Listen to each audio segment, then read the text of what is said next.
Passage aux urnes des 77 conseillers régionaux nouvellement en place, c'est sans aucune surprise que la candidature de François Bonneau a été plébiscitée par les 49 voix de gauche siégeant dans l'hémicycle.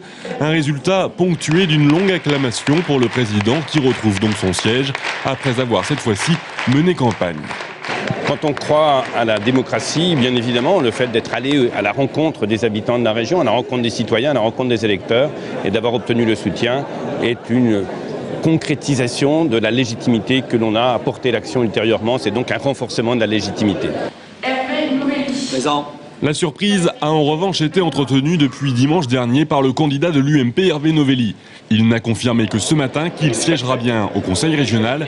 Il préside d'ailleurs le groupe d'opposition Union pour la région Centre. Lorsque la majorité du Conseil régional mènera des actions qui rentreraient dans nos priorités, qui sont celles des habitantes et des habitants de cette région, l'emploi, le développement économique, la démographie médicale ou l'accompagnement agricole, elle me trouvera avec elle cette majorité.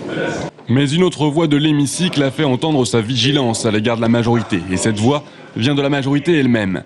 Jean Delavergne, président du groupe Europe Écologie, qui n'a pas brillé de vice-présidence, a profité de sa prise de parole pour rappeler au Parti socialiste que son groupe ne se contenterait pas de suivisme. Personne ne sera surpris que nous n'ayons pas, sur toutes les questions, exactement les mêmes positions que nos partenaires du Parti socialiste. Nous sommes tout à fait d'accord pour ne pas soutenir directement le transport low cost. Il n'y aura aucune subvention de la région au transport low cost.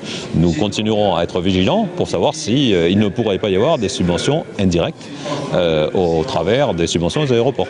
Pour le reste, Jean Germain retrouve comme attendu son poste de premier vice-président chargé des finances. 3 autres élus d'Indre-et-Loire occuperont également des sièges de vice-président. Gilles Deguel, environnement, Isabelle Gaudron à l'apprentissage et Jean-Michel Baudin au transport. Chacun est à sa place. Les débats peuvent s'ouvrir.